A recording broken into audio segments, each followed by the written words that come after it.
boa tarde a todos e a todas.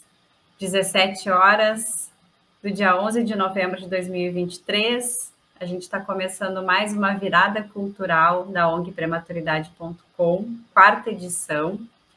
Esse ano, o nosso tema da campanha do Novembro Roxo é o contato pele a pele imediato para todos os bebês em todos os lugares. Está aqui, para a gente não esquecer. E vamos ter aí 24 horas de programação daqui em diante, até amanhã, às 17 horas, com muito conteúdo, com muito acolhimento, com entretenimento também.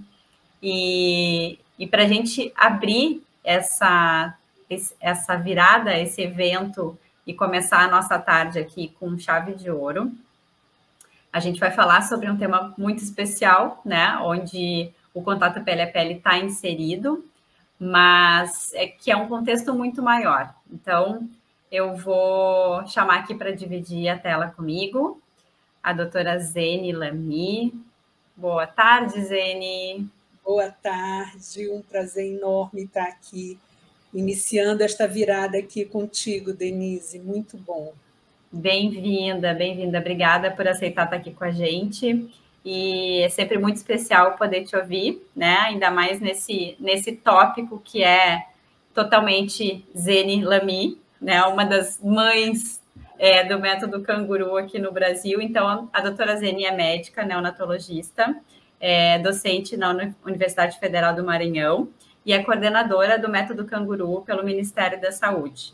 E faz pouco tempo, sim, que ela pesquisa sobre isso, né, Zene? Só desde 1995 que tu vens pesquisando sobre isso.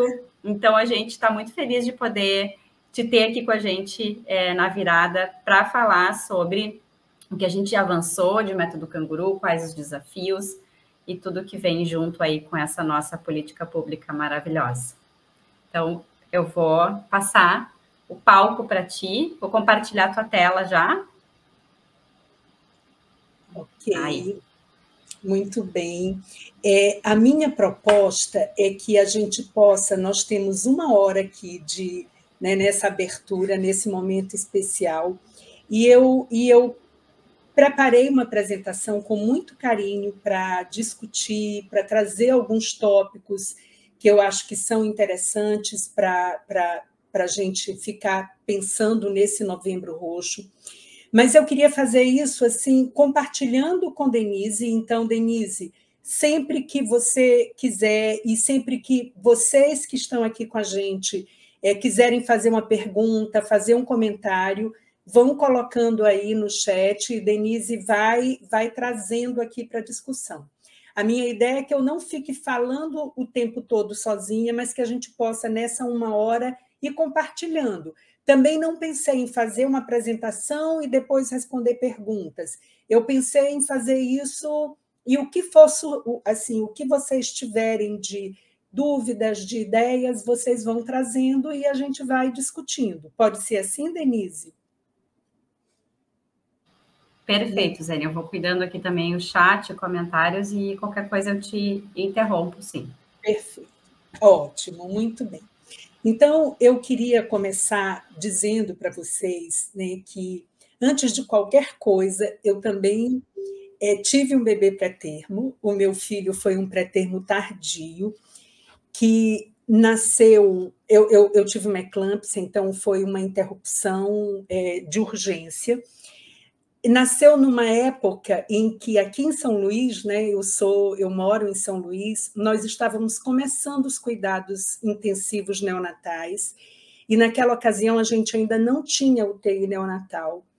E para cuidar do Gabriel, eu e o Fernando, que também é neonatologista, meu marido, nós montamos uma UTI no apartamento. Então, no apartamento em que eu estava, porque a outra opção era levar para uma UTI de adulto. E aí nós cuidamos dele com ajuda, com outros colegas juntos. Ele não foi um prematuro, ele tinha 35 semanas e teve um certo desconforto respiratório, mas teve uma evolução muito boa. Mas, assim, eu vivi essa experiência, e mesmo não tendo sido dentro de uma unidade neonatal, e ele não tenha se separado de mim, eu muitas vezes achava que só o fato de que as pessoas já estavam vendo já era demais, porque ele ainda deveria estar comigo dentro do útero, né? Então, eu saio desse lugar, assim, de quem viveu isso, né? E de quem vive isso com outras mulheres e homens e famílias desde muito tempo, assim, desde que eu fiz residência, esse tema da prematuridade me chamou, e eu decidi ficar, né, e cuidar desses bebês ao longo da minha vida toda. Então, eu acho que é desse lugar, e foi pensando nisso tudo, que eu preparei essa apresentação para vocês hoje. Muito bem. Denise, eu não estou conseguindo passar. Não sei por... Tá como modo apresentação? Tá. E não quando bota o mouse na tela, não aparecem umas setinhas dos slides para passar? De repente, tira do modo apresentação e coloca de novo, Zene. Vamos ver se funciona. Deixa eu ver aqui.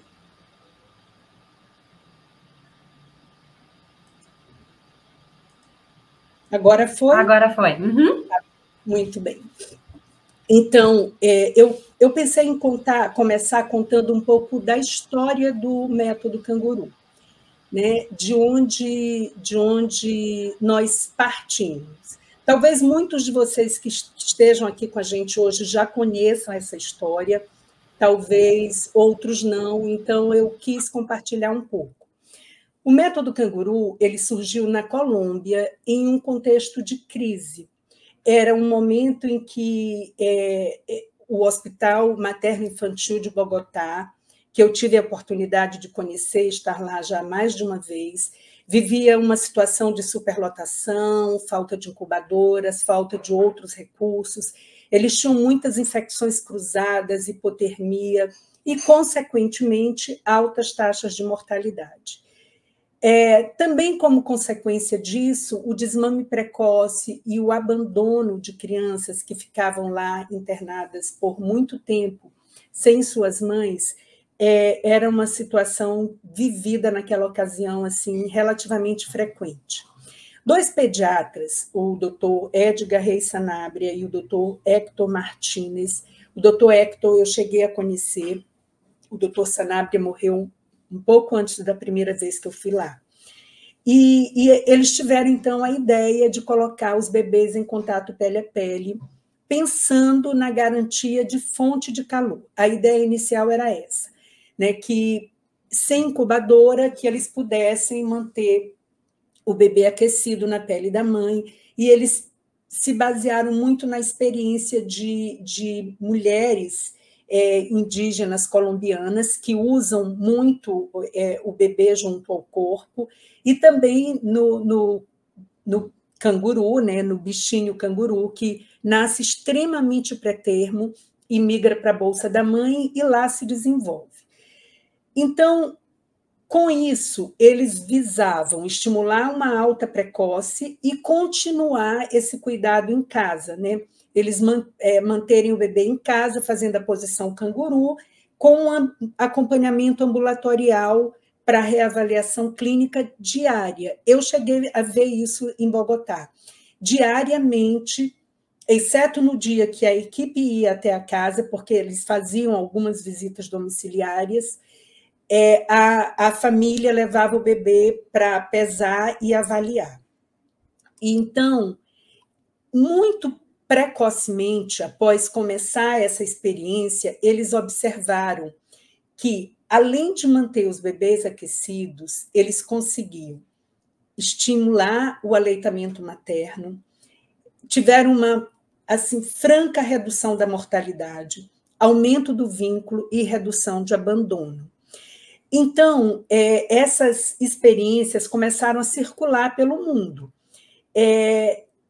A Unicef se interessou muito pelo que estava acontecendo na Colômbia, montou uma equipe de pesquisadores para estudarem essa experiência, e as evidências científicas começaram a surgir, e lentamente o método canguru foi se espalhando pelo mundo todo. Hoje ele é praticado em quase todos os países, mas ele ainda é utilizado de diferentes formas. Em países pobres, muitas vezes ele é a única alternativa para salvar os bebês. E também ele é utilizado em países desenvolvidos, buscando a qualificação do cuidado neonatal, oferecendo o que as tecnologias duras não fazem. Então, mesmo países como a Suécia, os Estados Unidos, que já têm UTIs com alta tecnologia, hoje eles não dispensam a utilização do método canguru, entendendo como uma tecnologia leve que salva a vida de bebês, junto com as tecnologias duras. Então, a gente vive esse momento hoje no mundo. Denise, sempre que você quiser, me interrompe, tá bom? Pode deixar. Tá bom. Anualmente tem acontecido, desde 1996, encontros mundiais do método canguru. Eles acontecem em países, é sempre pactuado a cada 2 anos. Nós tivemos aqui um hiato de 4 anos só no ano da pandemia, mas 2024 já está planejado para acontecer no Uruguai.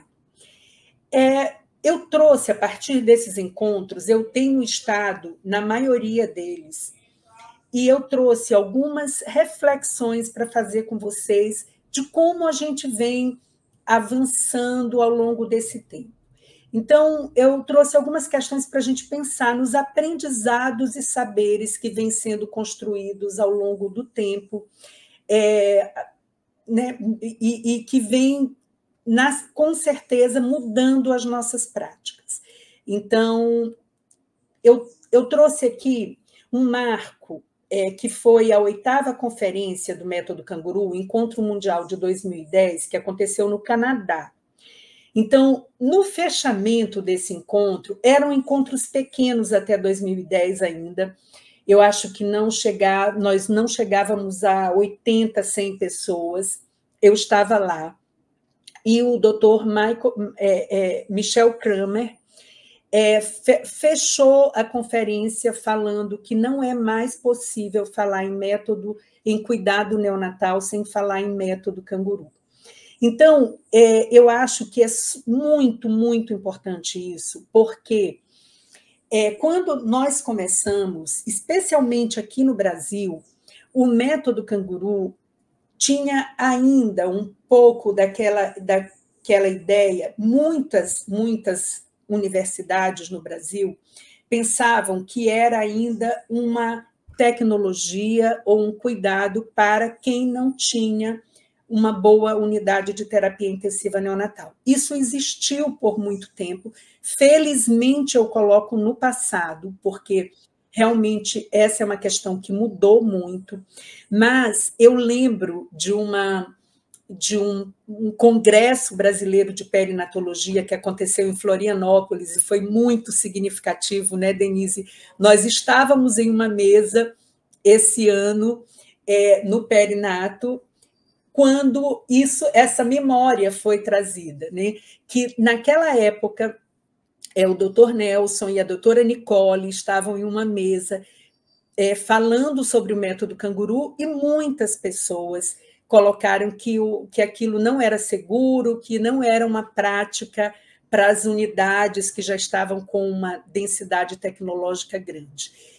E hoje, nenhuma unidade neonatal no mundo, pelo menos, fala mais que não faz. Pode ainda não fazer da forma que nós gostaríamos ou adequadamente, mas todo mundo hoje que está assim, cuidando da sua unidade, insere o cuidado canguru.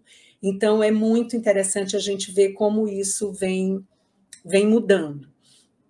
E o marco foi em 2010. Hoje a gente vai para qualquer evento no mundo e o palestrante que está falando de ventilação mecânica projeta uma foto com o bebê no método canguru. Está falando de nutrição parenteral, projeta uma foto com o bebê no método canguru, na posição canguru. Então, eu acho que é extremamente significativo para a gente pensar. Eu trago também, muito provocada pelo tema desse ano, né, que Denise apresentou, canguru para todos os bebês, em todos os lugares, canguru imediato para todos os bebês em todos os lugares, que na conferência de 2018, foi a que aconteceu antes da pandemia, eram 7 grupos, o número de pessoas, de participantes já tinha aumentado muito, nós nos dividimos em 7 grupos de trabalho, e o 7º grupo era o método canguru para recém-nascidos maiores de 2.500 gramas. Então, a gente vê que vai ampliando. Já não era mais só para os pré-termos, mas também para os bebês maiores de 2.500 gramas. Seguindo, nós começamos num movimento mundial de pensar o contato pele a pele, a posição canguru imediata, precoce e prolongada. Aqui no Brasil, o nosso marco foi uma conferência, um encontro internacional realizado em setembro de 2022, com todas essas instituições que estão aí na tela, né, foi promovido pelo Ministério da Saúde em parceria com a Academia Americana de Pediatria. Nós estávamos com representações da Organização Mundial de Saúde, da OPAS, a Sociedade Brasileira de Pediatria foi signatária desse evento, inclusive com a representação da Rede Brasileira de Pesquisas Neonatais e do Programa de Reanimação Neonatal, com quem nós temos trabalhado sempre em parceria, a Associação de Enfermagem Obstétrica, a Associação de Enfermagem Brasileira de Enfermagem Pediátrica e Neonatal, a FEBRASGO, e a Fundação Bill e Melinda Gates, que foi quem financiou um grande estudo relacionado ao canguru imediato e precoce. Então, esse encontro foi um marco aqui no Brasil para a gente, e desde então, né, desde o ano passado, nós temos buscado avançar nesse sentido. E ONGprematuridade.com estava lá também. Meu Deus, Denise! Estávamos lá junto! Claro! Estávamos lá apoiando, sempre juntos. Sempre juntos. A ONG tem sido a parceira de todas as horas.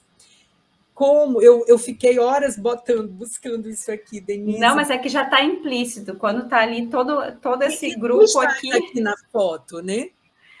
Eu não sei se eu estou nessa foto, Zene, mas a gente estava lá e foi sensacional, e poder contar com essas falas, né, de todos, e com a colaboração de todas essas organizações ali unidas por aquele propósito, já falando de contato imediato, foi sensacional. Sensacional. E quando a gente sabe, né, Denise, que ainda no Brasil a gente ainda está fazendo muito tarde. Né? A gente ainda tem que caminhar muito no precoce para chegar no imediato, mas foi um marco, como tu disseste, um momento assim, de muita discussão, um momento extremamente importante. Muito bem. Aí eu trouxe também uma outra questão, né? O 15 de maio, o Dia Internacional de Sensibilização para o Método Canguru, que em 2022 trouxe o método canguru, a importância de garantirmos esse direito, porque ainda é uma questão para a gente, inclusive aqui no Brasil e no mundo, a gente ainda tem muito que lutar para a garantia do direito. E agora, em 2023, a gente já avançou para o contato pele a pele imediato e prolongado com os pais, né? E trouxemos de volta a questão da garantia. O que estamos fazendo para a sua garantia?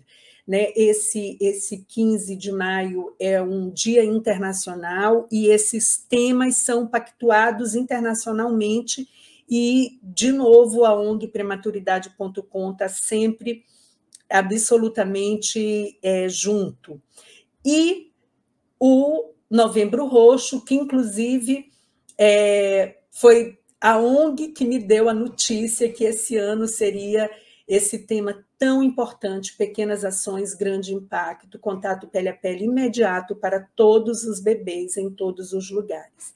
Então, vejam, nessa história a gente tem avançado, né? Até chegar nesse momento do contato pele a pele imediato para todos os bebês em todos os lugares, assim, tem muita construção e tem muita luta em torno disso. Você quer fazer alguma colocação, Denise? Eu quero, mas eu vou deixar mais para o final, porque tem a ver com essa evolução do método canguru e tem a ver com o que a gente vai enfrentar agora de desafios para o imediato. Perfeito, perfeito. Ao longo da apresentação, eu vou colocando vários desafios aqui para a gente ir pensando. E aí, a partir disso, eu trago essa questão, né? O que temos feito no Brasil, especialmente no Brasil, como é que a gente tem trabalhado? No Brasil, o método canguru é uma política nacional de saúde que integra um conjunto de ações voltadas para a qualificação do cuidado ao recém-nascido, seus pais e sua família. Essa portaria, a política nacional, ela acontece, né? Ela foi iniciada com a portaria do ano 2000. Mas essa portaria de 2000 foi revista em 2007 e, nesse momento, ela está em revisão novamente. Mas, desde o ano 2000, o método canguru é uma política nacional no Brasil e é um dos primeiros países a ter o método canguru como política. Inclusive, nesses encontros anuais, a gente tem levado essa experiência do Brasil em muitos deles com assento em mesas de discussão. Uma outra coisa extremamente importante é que no Brasil nós temos a Política Nacional de Atenção Integral à Saúde da Criança, a PNAISC, e o método canguru, vocês podem ver aqui a política ela tem 7 eixos, né? O eixo 1 é a atenção humanizada e qualificada à gestação, parto, nascimento e ao recém-nascido. E uma das estratégias do eixo 1 é exatamente a atenção humanizada método canguru. E a estratégia método canguru também se estende para o eixo 2, que é aleitamento materno e alimentação complementar saudável. Então, o método canguru contribui muito para o aleitamento materno, então ele também é uma estratégia do eixo 2 da PNAISC. Além disso, nós temos trabalhado aqui no Brasil a estratégia Quali-Neo, que traz os 10 passos para o cuidado neonatal. E o método canguru é o passo 7 da estratégia Quali-Neo. Então, eu acho muito importante que a gente pense que todas as ações voltadas para a gestante e para o recém-nascido, no Brasil, incluem a prática do método canguru. Então, o passo 7 diz: pratique o método canguru e integre a família e a equipe interprofissional no cuidado individualizado. Então, eu acho que é sempre bastante importante a gente pensar que o Ministério da Saúde tem incluído o método canguru em todas as ações. E aí, quais são os pilares do método canguru aqui no Brasil, né? Que cada país constrói a sua política de uma forma, e aqui no Brasil nós trazemos assim como a base, né, aquelas cláusulas pétreas que não podem faltar. Primeiro, o contato pele a pele precoce e pelo maior tempo possível. Na política ainda não estamos com o termo imediato, né? Nós estamos construindo esse papel, esse lugar do canguru imediato. acolhimento ao recém-nascido, seus pais e família, cuidados individualizados com enfoque na posturação e no controle da dor, olhando para esse bebê como um sujeito, apoio à amamentação e mais 2 pilares importantes que são cuidados com o ambiente e cuidados com os profissionais, porque para que a gente consiga garantir os cuidados ao recém-nascido, seus pais e sua família, é preciso que esse ambiente seja um ambiente facilitador de vínculos e é preciso que esses profissionais também tenham um olhar especial para facilitar o cuidado de quem cuida, né? Cuidar dos cuidadores. A partir desses pilares, nós temos 2 conceitos básicos que eu pensei em dividir aqui com vocês. O método canguru, que Denise, lá na apresentação, já colocou que é mais amplo do que a posição canguru, e é importante a gente fazermos essa diferença. O método canguru é o modelo de atenção neonatal no Brasil. Então, como é que o Brasil cuida dos seus recém-nascidos usando o método canguru? Então, esse é o modelo do Ministério da Saúde para o cuidado neonatal. E esse cuidado é voltado para a qualificação e humanização ao recém-nascido, seus pais e sua família, e envolve o contato pele a pele precoce e prolongado e reúne estratégias de intervenção biopsicossocial e de cuidados com o ambiente. Então, o método canguru é um grande guarda-chuva. E dentro dele está a posição canguru, que consiste em manter o recém-nascido em contato pele a pele, decúbito prono, barriga com barriga, em pezinho no peito da mãe ou do pai, né, na posição vertical. Essa é a posição canguru, que é um dos pilares do método canguru. Se alguém tiver alguma dúvida, quiser fazer pergunta, vá colocando. E o que nós precisamos saber sobre a posição canguru? Eu trouxe algumas questões aqui que são muito importantes para a gente, especialmente para quem trabalha nas unidades neonatais. Primeiro, que o contato pele a pele, mesmo precoce e mesmo no bebê grave, não aumenta a incidência de hemorragia intracraniana. Pelo contrário, oferece neuroproteção para esses bebês, mesmo os graves. É também importante dizer que já temos esse protocolo de manuseio mínimo que coloca o método canguru como parte do protocolo. Então, já temos hoje publicação que sustenta o contato pele a pele imediato e ou precoce como neuroproteção. Então, é muito importante a gente pensar. E, a partir disso, a gente vai pensar para quem o método canguru? Para todos os recém-nascidos. Esse slide de para quem o método canguru para todos, eu uso desde o Congresso de 2018.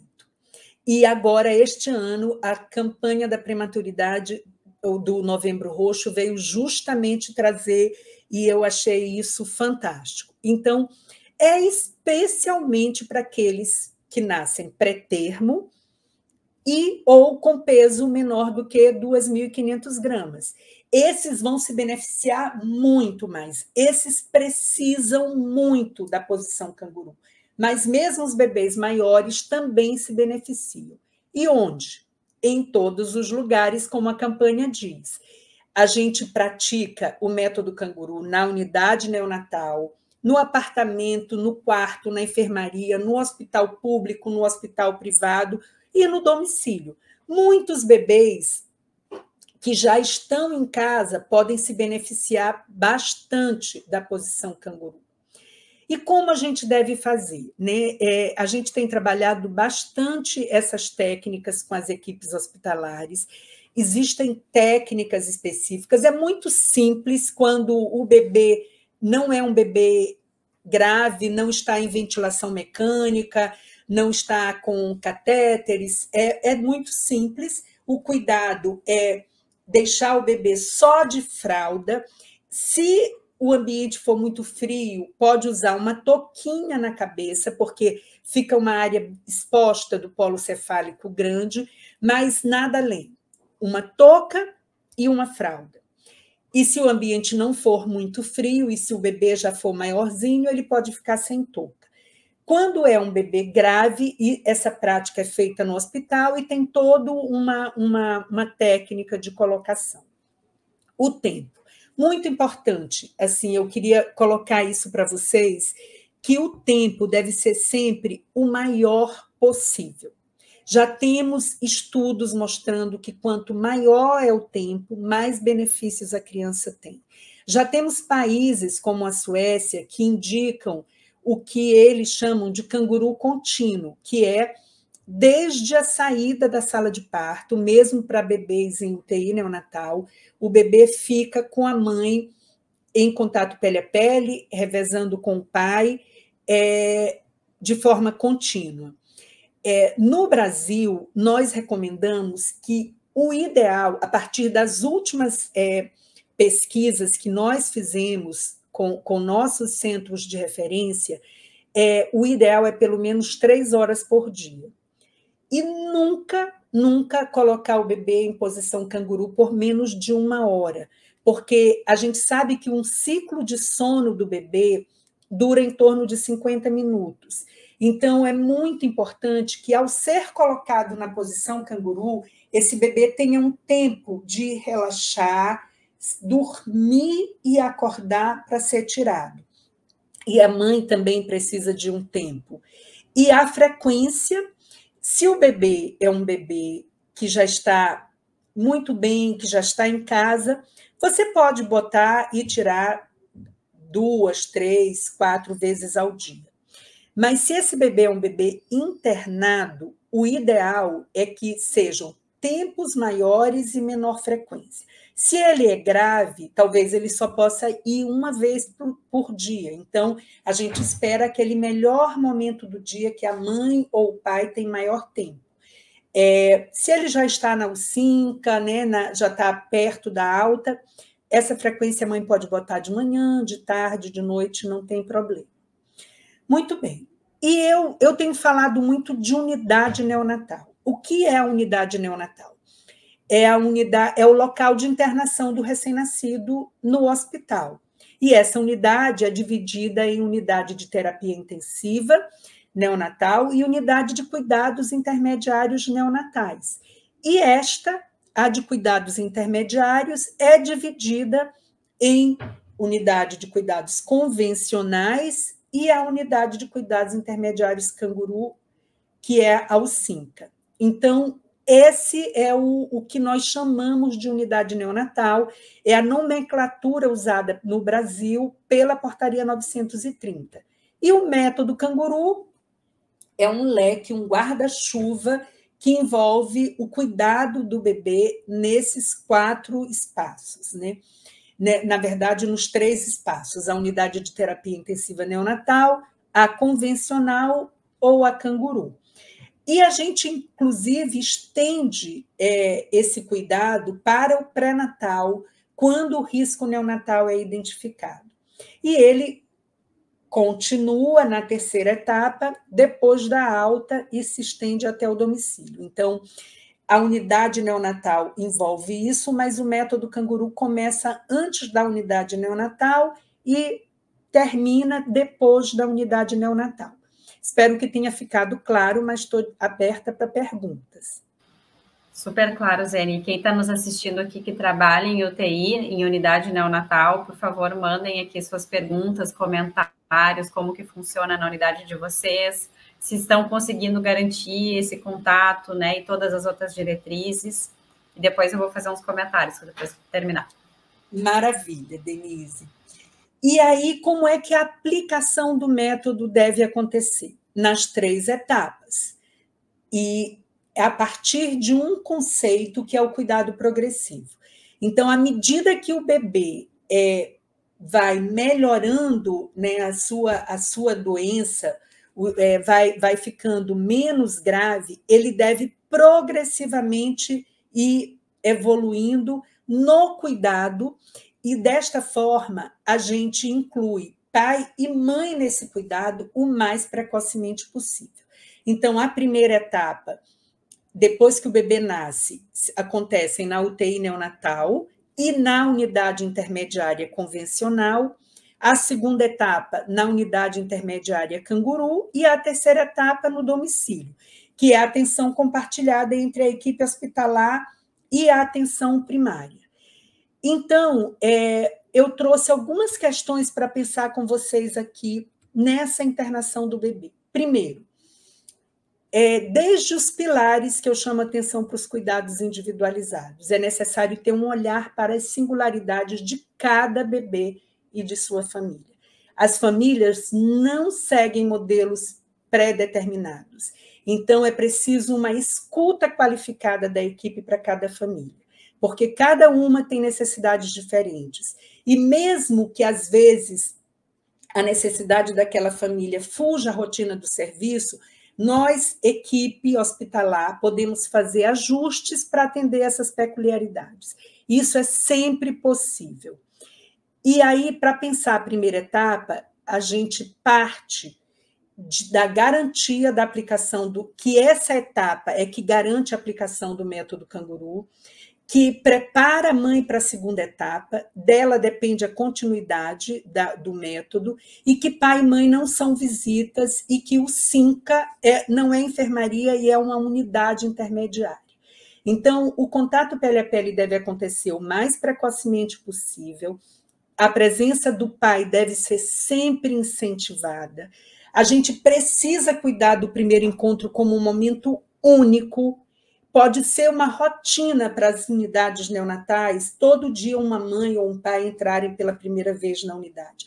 Mas para aquele bebê e para aquela família, aquele momento é absolutamente único. E ele vai repercutir ao longo da vida, ele vai ficar na memória sempre. E nessa etapa a gente deve começar os cuidados com o aleitamento materno. Nessa etapa a gente deve acolher a família, a presença dos irmãos, a presença dos avós, e estar atento às novas configurações familiares.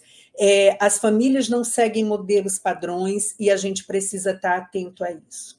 Desafio, né, nessa primeira etapa, a construção da autonomia da família na unidade neonatal, que é uma causa da ONG Prematuridade.com, que tem lutado muito para que a mãe e o pai tenham autonomia, e para isso é preciso que a gente esteja muito atento. O ambiente exerce uma influência na qualidade da relação mãe-filho, e se ele é excessivamente turbulento e confuso, leva a uma maior ansiedade da mãe e agitação do bebê. A gente sabe disso. Brazelton já falou isso há muito tempo. Então, nós precisamos estar atentos a isso e cuidar desse ambiente para acolher essa família. Uma outra coisa que Brazelton nos diz é que nós, profissionais de saúde, tendemos a ter olhos muito críticos. É necessário que um paciente seja muito determinado e forte para que encare a barreira de olhares, às vezes acusadores, que muitas vezes encontram. Por que eu trouxe essa frase do Brazelton aqui? Porque talvez muitos dos que estão aqui são profissionais como eu, que essa frase me ajudou muito, muito a refletir no dia a dia da assistência. Às vezes, sem querer, a gente lança um olhar um pouco assim, poxa, mas a gente está fazendo tanto por esse bebê e essa mãe não está conseguindo amamentar. Isso pode ser um olhar crítico que pode agravar um sentimento de culpa das mães. E mães, não se sintam culpadas. Esse lugar não é fácil. Produzir leite com um bebê no ambiente de UTI é extremamente difícil. E nós temos um papel extremamente, quando eu coloco cuidar do aleitamento materno, é cuidar da mãe, cuidar para que essa mãe tenha suporte, para que essa mãe ouça que ela pode não conseguir produzir leite naquele momento e que ela vai conseguir no momento que for possível para ela, né? Porque são olhares são momentos totalmente individuais. Então, um grande desafio é fazer com que a unidade neonatal seja um ambiente acolhedor para pais e bebês, propiciando a formação de vínculos e a recuperação do bebê. E esse ambiente mais saudável é também muito importante para nós profissionais de saúde. Outra coisa que eu quis trazer, que Prug nos alerta, é que muitas vezes ele fala, os médicos e a equipe de enfermagem, porque é um texto mais antigo, hoje a unidade neonatal, felizmente, conta com muitos outros profissionais, fisioterapeutas, TOs, fonos, nutricionistas, assistente social, psicólogo, uma equipe enorme. E nós, equipe, vamos ler assim, devemos ser cuidadosos no sentido de não passar para os pais a impressão de que nós sabemos tudo e que só eles podem oferecer os cuidados que o bebê precisa. Porque, muitas vezes, os pais se sentem inseguros, né, no cuidado com um bebê que é tão pequenininho. E o nosso desafio, como eu coloquei, é construir essa autonomia. Então, o que nós queremos é que os pais, nas nossas unidades neonatais do Brasil, tenham essa fala da Joana, mãe do Pedro, né, que quando eu fiz as entrevistas para minha tese de doutorado, no ano 2000, ela disse, o profissional sabe mais, mas a mãe cuida melhor, né? Essa é uma mãe que compreende o seu lugar na unidade neonatal e é o que nós queremos para as nossas unidades em geral. A segunda etapa, eu já vou caminhar aqui para finalização, prepara os pais para a terceira etapa, que é a alta hospitalar, e vai manter a mãe junto com o bebê, vai realizar a posição canguru o maior tempo possível, fazer articulação com a atenção primária, sempre buscando que o pai esteja inserido nesse lugar, para que eles possam, na terceira etapa, ir para casa, né? E é muito importante nessa etapa identificar e reforçar redes de apoio para qualquer lugar que essa criança vá, e a equipe deve estar atenta para a identificação das situações de risco. Então, no Brasil, nós estamos caminhando. Nós já temos experiências de, por exemplo, nas nossas maternidades de referência, já temos, eu trago aqui o exemplo da maternidade Cândida Vargas, que já tem uma unidade que o bebê sai da sala de parto junto com a mãe para a internação na UCINCA. Também temos outros exemplos aqui no Brasil, e aqui eu trago 2 hospitais do Hospital Universitário, que a UCINCO e a UCINCA já tem as mães 24 horas de uma forma indistinta, né? Então, isso é um momento muito importante que a gente está caminhando, são passos para o canguru imediato. E temos evidências científicas de que o melhor lugar para o bebê é sempre junto da mãe, né? Então, isso é importante. No Brasil também, o método canguru já faz parte dos eventos, dos currículos de vários cursos de graduação. Eu mesma dou aula de canguru para graduação de medicina. É ensino obrigatório nas residências. Então, isso é extremamente importante. Nós temos disponível para todo mundo o portal de boas práticas do Instituto Fernandes Figueira Fiocruz. É só botar portal de boas práticas na internet que vocês acessam um amplo conteúdo relacionado aos cuidados com recém-nascido de risco que envolvem o método canguru.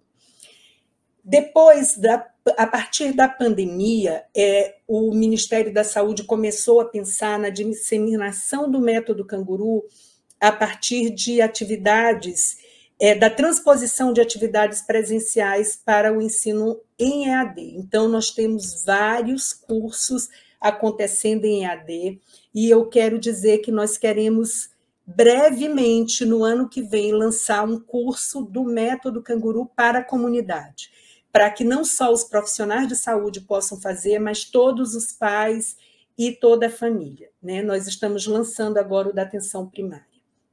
Então, o método canguru tem como vantagens a redução do tempo de separação, facilitação do processo interativo pai, mãe, bebê, possibilidade de confiança e competência dos pais, foi o que a mãe do Pedro falou, né? A mãe cuida melhor, e a melhora do desenvolvimento do bebê, além de estimular aleitamento, favorecer controle térmico, reduzir infecção, reduzir estresse e dor e comunicação melhorar a comunicação da família com a equipe, todas essas vantagens baseadas em evidências científicas.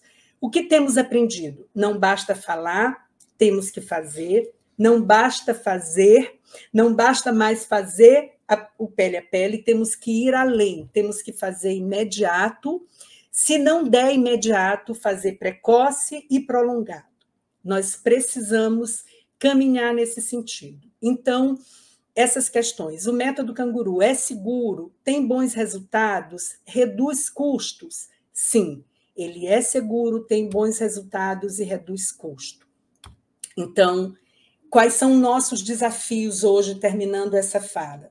O reconhecimento da mãe e do pai como atores do cuidado com participação ativa, tempo de início da posição canguru, o número de horas diárias e garantir a posição canguru na terceira etapa no domicílio.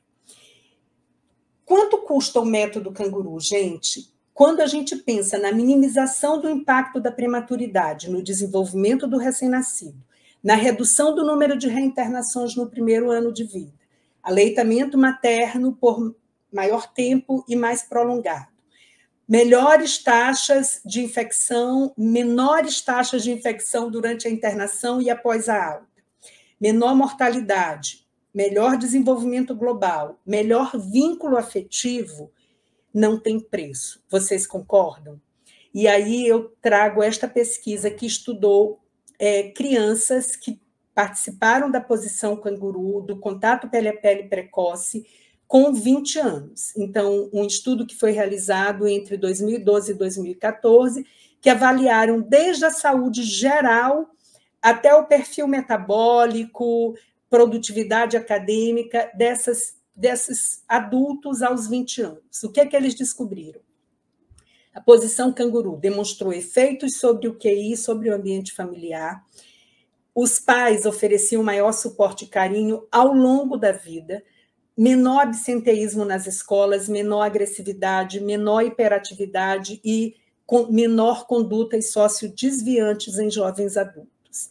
Então, os efeitos protetivos comportamentais e sociais do cuidado canguru ainda se mostraram significantes 20 anos depois. E aí eu queria terminar com essa imagem do Miguel olhando o manual do método canguru, com a foto dele, com a mãe e com o pai. Eu acho que é uma imagem muito significativa. O Miguel nos visitou e ficou lá horas folheando o livro, né, e a gente contando a história dele. Então, eu queria trazer meus agradecimentos por vocês me ouvirem aqui ao longo desses 45 minutos e dizer que a gente quer que nossos bebês pré-termo consigam chegar à idade adulta, né, a se tornarem velhos, saudáveis e com todos os ganhos adquiridos durante a internação neonatal. Obrigada. Obrigada, Zene. Que amor, Miguel. Zene, muitas informações importantes, e mesmo para quem está no dia a dia, que trabalha com isso, a gente sempre reflete alguma coisa a mais e sempre agrega muito poder te ouvir. Tu, que é uma conhecedora, faz parte da história, né, do nosso método canguru aqui no Brasil.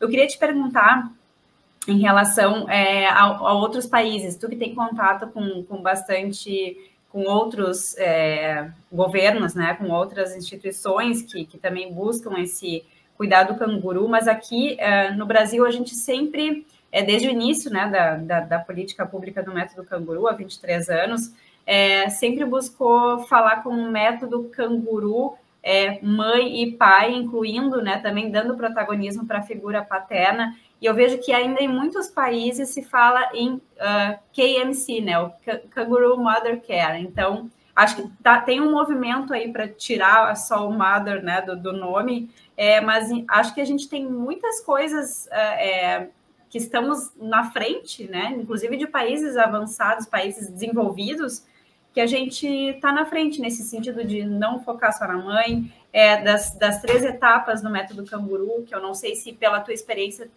algum outro país faz da mesma forma, ou se é focado só naquele contato pele a pele no hospital. Então, isso era uma pergunta que eu tinha para te fazer. Então, 2 coisas importantíssimas que tu trouxeste. Eu até tinha separado aqui um slide com as logos, mas eu achei que não ia dar tempo, porque isso é super importante.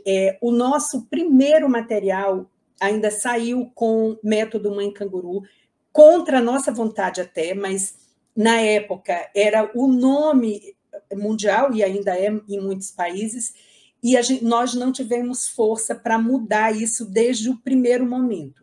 Tanto que, a partir do segundo manual, é que a gente tirou o mãe. Porque a inclusão do pai, muitas vezes, se você fala método Mãe Canguru, o pai se sente excluído daquele cuidado, né? E a gente foi ouvindo isso ao longo do tempo. Essa questão, o Brasil tem levado para os encontros mundiais. Eu já tive a oportunidade em 2 vezes, assim, em mesas gerais da plenária do evento, trazer essa questão. Existe um apego a esse nome, principalmente pela Colômbia, que começou, né? Eu brinco com a Nathalie hoje, eu digo assim, isso é mais apego do que qualquer outra coisa. Então, assim, existe uma tendência de mudança, mas eu vejo muitos países estão chamando cuidado canguru. Eu gosto, eu acho ótimo. Aqui no Brasil, a gente fala do cuidado canguru, embora a política tenha o nome do método. Uma outra coisa que nós mudamos aqui foi a nossa logo, porque a logo tradicional do mundo, e a da nossa também, era mãe com bebê. E a nossa logo atual, ela apareceu várias vezes, é uma logo que ela busca a contemplar várias questões. Assim, é uma logo que traz cores diferentes, é uma logo que traz 2 figuras que não necessariamente é um homem e uma mulher, mas pensando nos diferentes modelos de família, mas é uma representação de uma díade, né? E isso é extremamente importante, que o pai se veja, né, nesse lugar. Então, a nossa logo hoje, ela mudou. E a outra questão que tu trouxeste das 3 etapas, o mundo começou com a primeira etapa e o mundo começou na Colômbia, né? E a etapa domiciliar. Eles não tinham a segunda etapa. A mãe não ficava com o bebê no hospital. Eu vi isso. A primeira vez que eu fui a Bogotá foi no ano 2000. E o que eles tinham? Uma UTI totalmente fechada. A mãe não entrava na UTI. E a criança era levada para uma sala onde a mãe ficava e fazia o pele a pele durante o dia. E aí, quando a criança recebia alta, continuava, isso eles fazem muito bem, o pele a pele domiciliar. Eu comecei a questionar muito essa forma, porque eu acho que a mãe, sempre achamos aqui no Brasil, desde o início, eu digo eu questionei porque eu estava lá e comecei a questionar lá, mas o Brasil, desde o início, achou que a primeira coisa era abrir a UTI para a mãe, esse conceito de que mãe não é visita. E hoje o mundo já chama o canguru hospitalar. Eles chamam agora, eles têm hoje uma unidade em que a mãe fica 24 horas com o bebê. E este modelo, eu te falo, sem nenhum, foi do Brasil.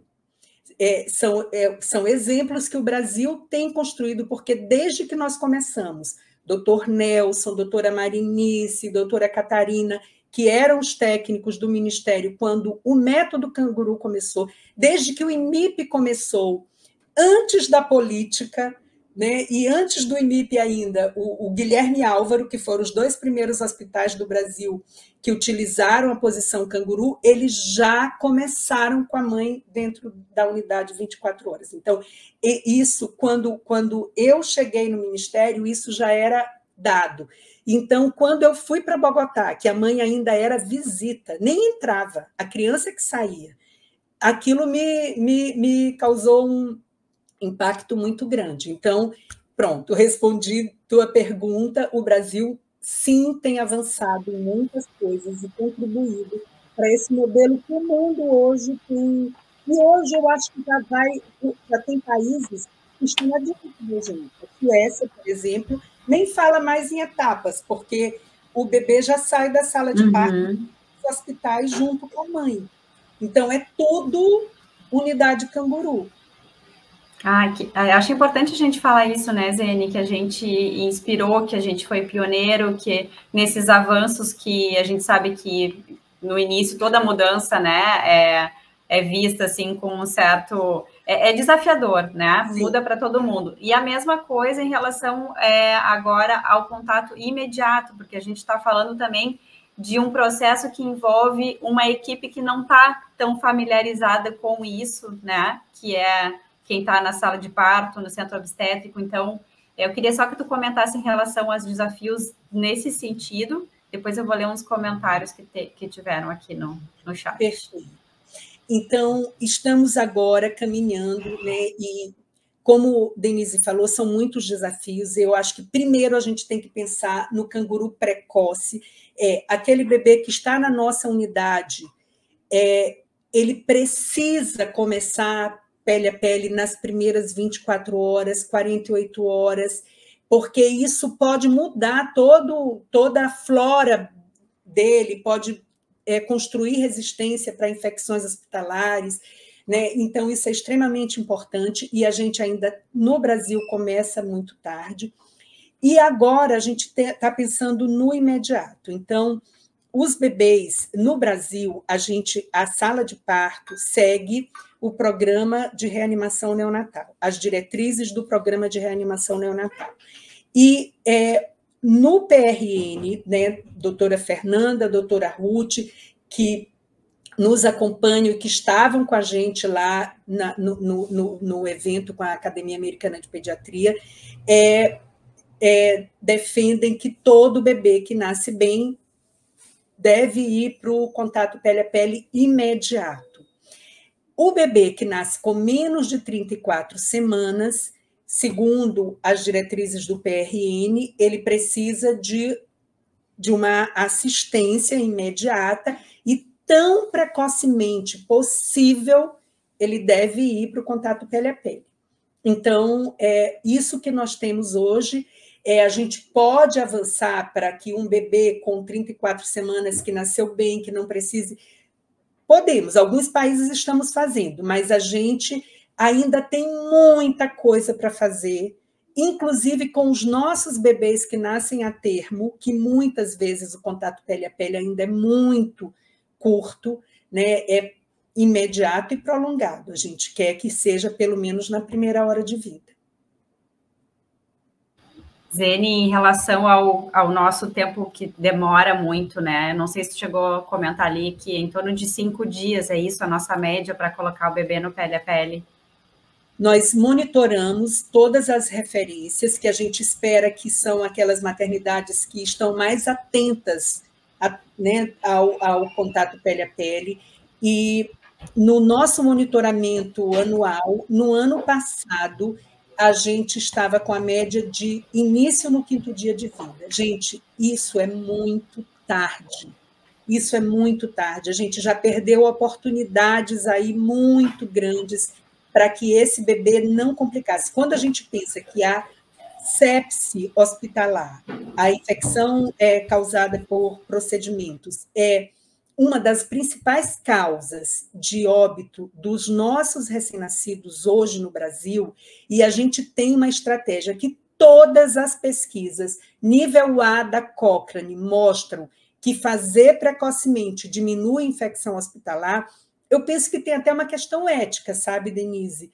De que, assim, se eu sou profissional, eu estou na unidade, né, eu tenho que fazer tudo que for possível para colocar aquele bebê e mudar a flora e protegê-lo de uma infecção hospitalar, que é o que está matando nossos bebês. A gente ainda tem uns resquícios, assim, do contato precoce, e agora vamos aí para Mas é como tu disseste, né, Zene? Hoje a gente não fala mais em cuidado neonatal sem falar em posição canguru, e tão breve a gente espera, a gente não pode mais falar em cuidado neonatal sem já falar nesse cuidado imediato, e isso vire uma prática que, como tu disseste, é antiético a gente não garantir que isso aconteça, porque as evidências são irrefutáveis, né? Isso. Zene, deixa eu ler aqui os comentários. O Rockney, que é fisioterapeuta voluntário da UMB, comentou ali, quando falou da equipe, mencionou toda a equipe interdisciplinar, né, e a importância, e que as diretrizes do método também incluem pensar no cuidar de quem cuida, né? Ele disse, meu coração se alegra com a sua fala, que a cada dia as unidades e equipes percebam a importância do método canguru. A Silvia Helena disse aqui, caminhando para o contato pele a pele imediato. É isso aí, vamos de braços dados, caminhando. Silvia é coordenadora de unidade neonatal, muito bom. Silvia, que bom tê-la aqui. Obrigada pelo comentário. Silvia, querida, um abraço. E que o Brasil é modelo de método canguru para o mundo, a gente tem que se orgulhar muito disso, né? Temos aqui realidades tão diferentes, não é fácil, né, Zene, com diferenças culturais absurdas de um lugar para o outro, e poder ter isso, assim, de modelo para o mundo, dá muito orgulho mesmo. A Denise Schauren, que vai falar aqui com a gente já, enfermeira, dizendo contato pele a pele imediato, que é uma responsabilidade dos profissionais, né? Então, é isso. A Silvia diz que a doutora Zene é sempre inspiradora. Obrigada, Silvia. Muito bom, Zene. Passou muito rápido. Quando se fala assim com paixão e com propriedade, né, Zene? É muito bom sempre te ouvir. Eu acho que a gente vai continuar aí juntas nessa construção para o pele a pele imediato, mas sempre buscando a garantia do que já foi conquistado, a gente não pode retroceder. A pandemia deu uma atrapalhada nesse processo, né, Zene? Sim. Mas a gente vai seguir juntas aí para garantir que os nossos bebês tenham o melhor cuidado, e com certeza o pele a pele é um deles, é um dos pilares fundamentais ali, como tu trouxeste. Zene, queria te agradecer muito por sempre estar disponível para trazer aqui o teu conhecimento, a tua palavra acolhedora. E essa live aqui da Zene vai ficar salva, depois a gente vai replicar, né, essas lives. E te agradecer, te convidar para continuar acompanhando aqui a programação da nossa virada, que vai ter muita coisa boa, vai ter mais pele a pele também, método canguru. Mas, por hora, te agradecer de coração, agradecer quem comentou aqui, quem estava com a gente nessa última hora. E até breve. Até breve, querida. Eu que agradeço a oportunidade de estar aqui, o privilégio de começar contigo essa virada, esse momento que eu até fiz um comentário antes. Assim, tem sido um marco assim do Novembro Roxo, né? Essas 24 horas da virada têm sido muito, muito significativas. Muito bom. Obrigada, Zene. Obrigada. Um beijo e até a próxima. Beijo. Tchau, tchau. Muito bom ouvir a Zene falar. É um grande aprendizado, né? Alguém que esteve junto desde o início da construção dessa política pública, e contar com a parceria dela, né? Com essa, não só expertise profissional, mas com essa sensibilidade da pessoa, Zene Lamy, é sensacional.